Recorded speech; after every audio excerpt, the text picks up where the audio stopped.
It sounded impossible even to the people of the time. On one side stood a defending force of roughly 27,000 men. On the other, an elite invasion column of more than 300,000, backed by the largest mobilization the ancient world had ever seen. If you listed the numbers on a clay tablet, the conclusion would seem obvious. The smaller army should have been swept aside, its capital overrun, and its kingdom dismantled. Yet in the year 612, at a river the Chinese called Salsu, that smaller force helped trigger one of the most devastating defeats in pre-gunpowder history. To understand how this could happen, we have to step back from the battlefield and look at the world that produced it. In the late 6th century, China had spent nearly 300 years in a state of fragmentation. Dynasties rose and fell. Warlords ruled carved-up territories. No single ruler held the old prestige of an emperor whose authority stretched over all under heaven. That changed when the Sui dynasty reunified the empire in 589. Suddenly, there was once again a single court in control of the north and south, issuing orders from a restored center. The new rulers did not see their success as purely political. In their ideology, the emperor was supposed to be the axis of the civilized world, and neighboring states were expected to fit into a clear hierarchy. Some could be allies or trading partners, but all of them, in theory, owed respect to the Son of Heaven. This idea was more than ceremonial. It shaped foreign policy, tax demands, and the way the Sui court looked at every border. On the northeastern frontier, however, stood a kingdom that did not accept that script. Goguryeo, one of the three kingdoms of Korea, controlled vast territories in northern Korea and Manchuria. Its kings commanded their own armies, ran their own diplomacy, and managed an independent economy that linked steppe, forest, and coastal trade routes. Goguryeo's rulers certainly understood Chinese power and culture, but they refused to present themselves as submissive vassals. When envoys met, Goguryeo kings treated the emperor as an equal, not a superior. That attitude was more than a bruised ego to the Sui court. In the logic of the time, a powerful neighbor claiming equal status cast doubt on the emperor's universal authority. If one kingdom could stand outside the hierarchy, perhaps others might try. Goguryeo therefore represented not only a strategic obstacle but also a challenge to the ideological order the Sui were trying to project across East Asia. Goguryeo had real power behind its confidence. Its geography formed a natural fortress. High ridges, deep valleys, narrow passes, and winding rivers created a landscape that rewarded defenders. Over generations, Goguryeo had built a network of walled cities and mountain fortresses throughout this terrain. These strongholds were not designed to be glamorous showpieces but to slow, bleed, and frustrate any invading army. Even if an enemy took one fortress, the next waited behind it, and the roads between them often cut through harsh country where ambushes were easy and supply wagons moved slowly. The army that defended this system was tailored for that environment. Goguryeo relied on small, flexible units that could move fast through mountains and forests. Light infantry and cavalry conducted raids, staged ambushes, and vanished before a larger opponent could pin them down. Commanders understood how to use terrain as a weapon, choosing when to fight and when to disappear. They did not need to destroy every enemy formation in a single clash. They only needed to make marching costly, supplies uncertain, and morale fragile. At the core of their striking power stood elite heavy cavalry known as Gemusa. These warriors rode into battle in iron armor, their horses protected by metal barding, carrying long lances meant to smash through weakened lines. They were not thrown away in reckless charges. Instead, they were used at carefully chosen moments, often against exhausted troops in retreat, to turn disorder into total collapse. In an age before tanks or mechanized vehicles, these riders were the shock weapon of their time. All of this was anchored by a capital that was both a political center and a fortress city. Pyongyang sat behind layers of natural defenses and man-made works. To reach it, invaders had to cross rivers, climb ridges, and pass by fortified positions that could threaten their flanks and supply lines at every turn. Any army striking toward the capital had to fight not only soldiers but also geography itself. When Emperor I of Sui launched his first major campaign against Goguryeo in 598, that harsh reality became painfully clear. He assembled an enormous force by the standards of the day, around 300,000 soldiers, supported by naval elements along the coast. On paper, it seemed enough to overwhelm any opponent. But as the army pushed into Goguryeo territory, nature and planning failures combined against them. Torrential rains turned roads into mud. Supply carts sank axle-deep. Horses slipped and broke legs. Grain spoiled. Swollen rivers slowed troop movements to a crawl. Goguryeo's forces exploited every difficulty. They avoided large-scale confrontations and instead attacked supply trains, harassed stragglers, and forced the Sui to divert troops into endless small skirmishes. Disease took hold in cramped, damp camps. The longer the campaign dragged on, the more the advantages of the invaders eroded. Eventually the Sui armies staggered back across the border, exhausted and humiliated. They had not broken Goguryeo. They had not taken major fortresses. They had achieved almost nothing. For many rulers, such a failure might have been a warning. For Emperor Yang, who succeeded Emperor Wen, it was a wound to his pride and a challenge he was determined to overcome. Where his father had failed, he intended to succeed. He studied the reports from the first invasion and concluded that the answer was not caution but scale. If an army of hundreds of thousands could not break Goguryeo, then he would build an army so large that resistance became meaningless. That ambition drove one of the most impressive infrastructure projects in Chinese history, the construction and extension of the Grand Canal. By linking river systems and creating a navigable waterway between north and south, the Sui created a logistics superhighway for the ancient world. Barges could carry grain, weapons, and soldiers over long distances far more cheaply and steadily than pack animals and cart trains. When the canal was ready, it became the backbone of a new war effort. From there, Emperor Yang ordered a mobilization on a scale that stunned even contemporaries. Official histories claim that over 1.1 million combat troops were called up, accompanied by roughly 2 million laborers, porters, engineers, and support staff. Even if those numbers were recorded with some exaggeration, the logistics of the campaign tell their own story. It reportedly took 40 days for the full marching column to finish departing. The line of soldiers, wagons, and animals stretched nearly 300 kilometers. Imagine standing on a hill beside the route and watching, from morning until night, as wave after wave of troops tramped past, the end of the column never in sight. This was not just an army. It was a moving city of men, animals, equipment, and food. Campsites had to be prepared along the route. Foraging parties spread out to gather additional supplies. Local populations bore the weight of taxation, forced labor, and requisitioned grain. Within the empire, the sheer scale of the mobilization was meant to inspire awe and pride. It proved that the Sui state could reach into every region, pull out men and material, and weld them into a single instrument of power. There was also a strong political message. Neighboring kingdoms and nomad confederations watched as news spread of this gigantic host moving toward the northeast.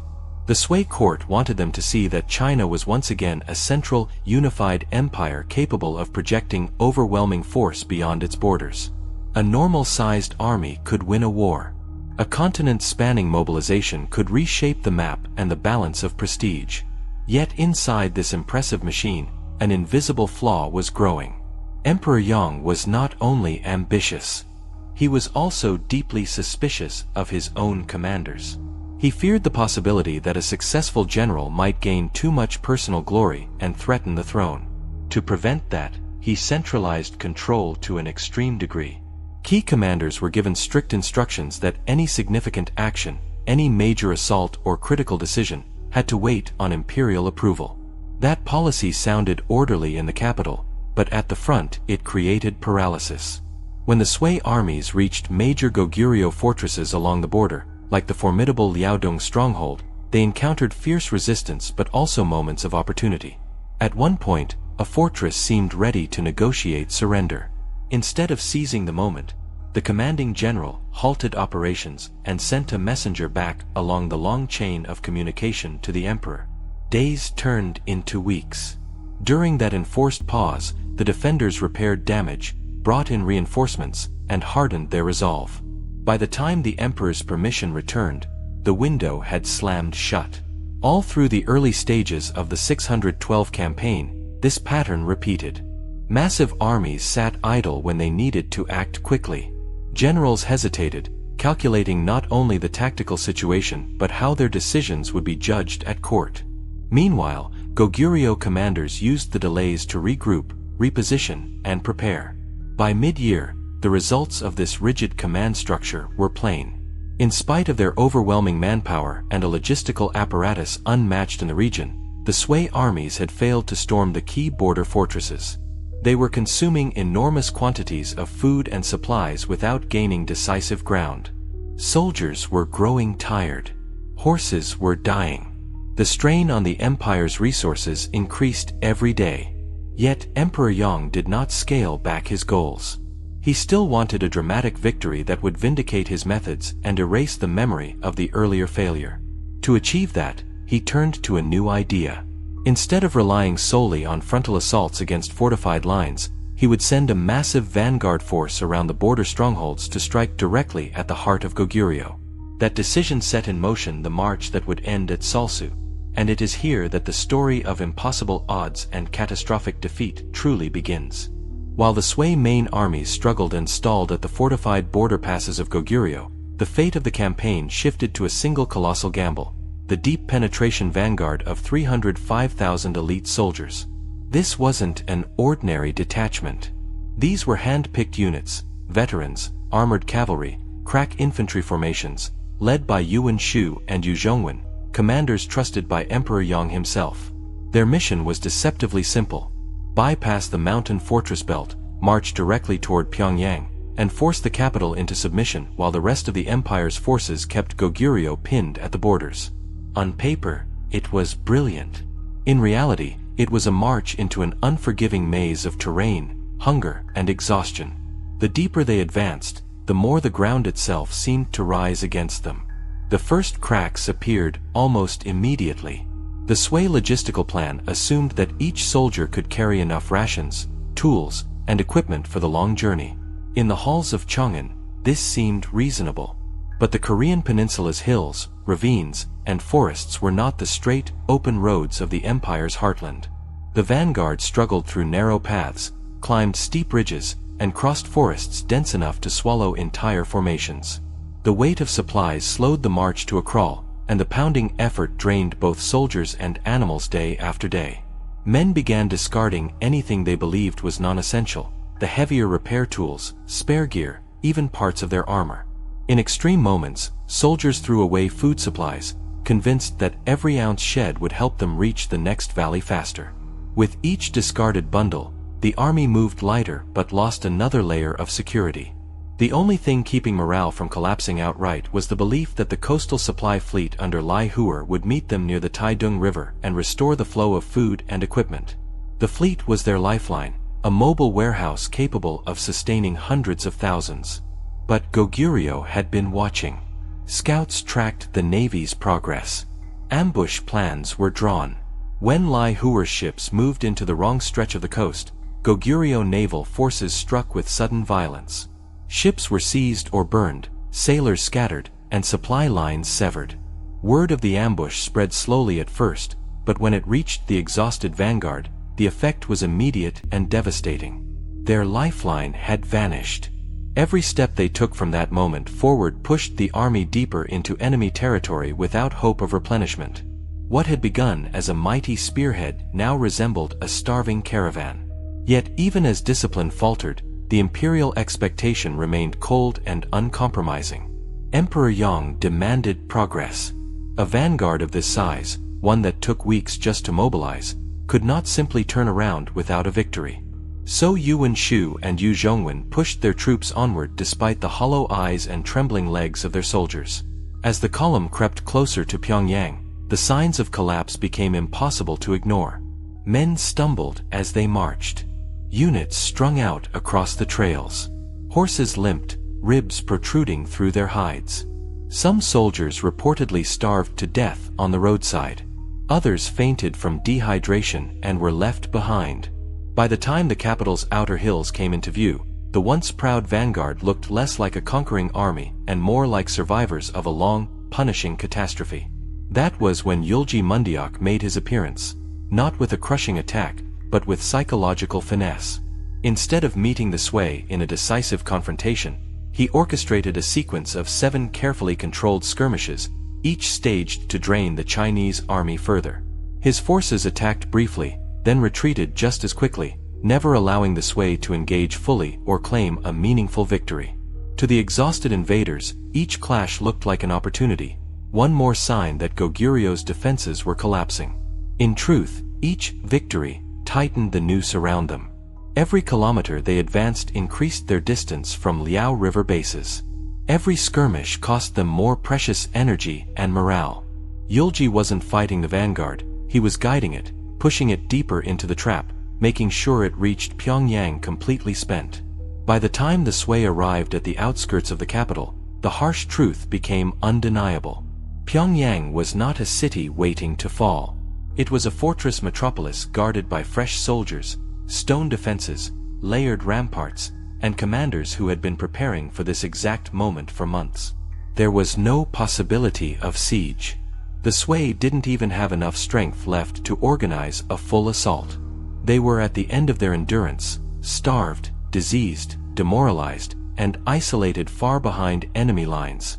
In that moment of hesitation, Yulji delivered the masterstroke of the campaign, a poem, elegantly worded, praising Yu Zhongwen's heaven-touching brilliance, and suggesting that a commander so wise should now be satisfied with his triumphs and return home.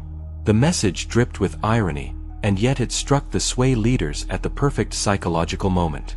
To generals desperate for a justification to retreat, the poem read like a dignified exit. Then Yulji followed it with something even more tempting, a diplomatic offer of surrender, but only if the Sui immediately withdrew. Believing they had achieved enough victories to present a respectable report to Emperor Yang, Yuan Shu and Yu Zhongwen took the bait. The retreat began. What they didn't realize was that Yulji had timed everything precisely. Their march back would take them across hundreds of kilometers of the same terrain that had already nearly killed them. And the largest obstacle of all, the Salsu River, waited directly in their path. The retreating army tried to reorganize into a defensive square formation, the Fong, designed to protect against ambushes from all directions. But formations that require discipline and stamina simply cannot be maintained by starving, dehydrated men. The square unraveled almost immediately as units drifted apart, officers struggled to keep order, and the weakened troops began collapsing on the march. The vast column stretched until communication between its parts became impossible. That was when the Salsu came into view, a narrow river with few crossing points, a natural funnel that transformed the retreating vanguard into a perfect target. Armored soldiers slogged into the water, slowed by the current, weighed down by gear, unable to defend themselves. Half the army became trapped mid-crossing. And that was the exact moment Goguryeo struck. When the Sui vanguard broke at the Salsu River, the destruction unfolding across the Korean frontier was not a momentary battlefield defeat. It was a complete unraveling of a military system that had stretched itself past its limits. What began as a retreat quickly slipped into something far more chaotic, an uncontrolled disintegration of the largest expeditionary force the ancient world had ever seen. The soldiers who survived the river crossing were no longer an army in any real sense. They were scattered fragments of once proud elite units, stumbling through unfamiliar terrain with hunger and panic driving every step. Armor hung loosely over starved frames. Horses collapsed under the strain of heat, exhaustion, and the desperate pace of flight. Hundreds tried to abandon their gear only to find themselves too weak to lift the straps or unclasp hardened buckles. What had once been a polished, disciplined host marching beneath imperial banners had now become a ghostly procession of hollow-eyed survivors. Behind them, Goguryeo's forces moved with calculated precision. Yulji Mundiok did not waste manpower on needless skirmishes. Instead, he let exhaustion, weather, and terrain continue the work that his initial ambush had begun. Scouts shadowed the retreat, striking at isolated pockets and cutting down stragglers. Cavalry patrols swept the hillsides, driving the Sui into narrow valleys where they trampled each other in their desperation to escape. The geography that had hindered the Sui advance now crushed their retreat. Every ridge, every slope, every sharp bend of the road became a natural trap. The survivors pushed northward toward the Yalu River because that was the only route left. Yet the march itself became a kind of living nightmare. The distance, nearly 180 kilometers, would have been harsh even for a well-rested army.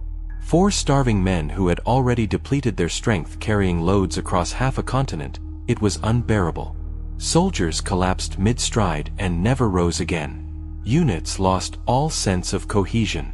Commanders shouted until their voices failed, but no one listened. The army's structure, its discipline, its very identity dissolved each day on the road north.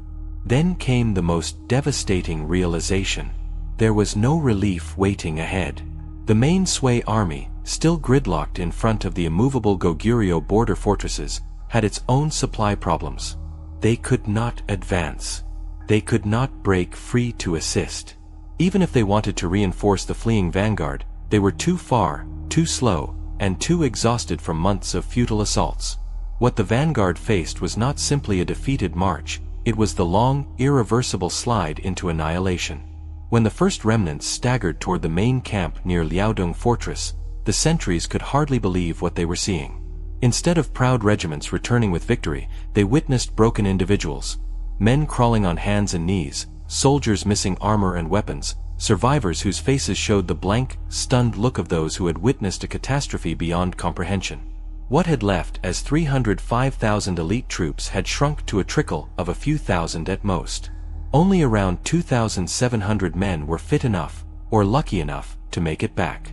Even the more generous accounts that record 7,700 survivors paint a horrifying picture. More than 99% of the Sui vanguard had vanished. No battlefield in ancient Asia had seen destruction on such a scale. No empire had ever lost so many trained soldiers in a single campaign outside of plague or famine. This was more than a military defeat. It was a political earthquake. The loss struck at the very core of Emperor Yang's authority. His grand project, reunifying China, restoring imperial glory, and projecting overwhelming power across the continent, had been built on the belief that massive armies and centralized control could solve any challenge. Salsu shattered that belief. News spread through the empire at startling speed. Families realized their sons and brothers were never coming home. Fields went unplowed. Communities that had already endured years of heavy conscription now faced the prospect of supplying yet another round of soldiers. The emperor demanded more troops. He demanded more taxes. But the people had nothing left to give. Revolts ignited in one province after another. Local warlords refused to obey conscription orders. Farmers fled into the hills. Entire districts rose in rebellion, not merely out of anger, but out of exhaustion. The massive manpower losses from the Goguryeo campaigns had hollowed out entire regions. The very canal system that had supplied the invasion became a highway for rebel movements. By 613 CE, Emperor Yang tried once more to invade Goguryeo, but morale was gone. Desertion rates skyrocketed. Commanders questioned imperial orders. Many soldiers were marched to the front only to slip away into the countryside at night. Internal revolts erupted simultaneously with the military operations, forcing Yang to withdraw yet again in humiliation. By 614 CE, the empire's administrative machinery was barely functioning. Every failed invasion deepened the crisis. Every new demand for manpower pushed another region into rebellion. The emperor's authority crumbled as rival claimants rose, and only 4 years after the disaster at Salsu, the Sui dynasty collapsed entirely. In its place rose the Tang dynasty, which approached Goguryeo far more cautiously. Tang emperors understood what the Sui had refused to acknowledge. Heavy numbers alone did not guarantee victory. A successful campaign against a state like Goguryeo required flexibility, overwhelming logistics, multi-year planning, and respect for the defender's mastery of terrain. Meanwhile, Goguryeo emerged from Salsu not merely victorious, but legendary. Yulji Mundiok's triumph became the gold standard for asymmetric warfare, a case study in how terrain, deception, intelligence, and psychological manipulation could transform a smaller defending force into a strategic giant. His strategy didn't rely on meeting the Sui head-on. Instead, he weaponized time, distance, hunger, and fear. He forced the vanguard to destroy itself by simply making it march farther, faster, and hungrier than it could endure. The lesson echoed through the centuries. An army is not beaten only by swords and arrows. It can be defeated by the weight of its own hunger, the length of its own supply lines, and the brilliance of a commander who knows exactly when to strike. Salsu remains one of the clearest demonstrations of this principle in ancient warfare. The battle revealed the fatal vulnerability hidden at the heart of any huge invading army. When its structure collapses, when its food runs out, when its communication breaks, when its formations dissolve, numbers become meaningless. By the time the last Sui soldiers limped back into Liaodong, the destruction was complete, not just of an army, but of an empire's ambitions. And in the shadow of that defeat, the world of East Asia changed forever.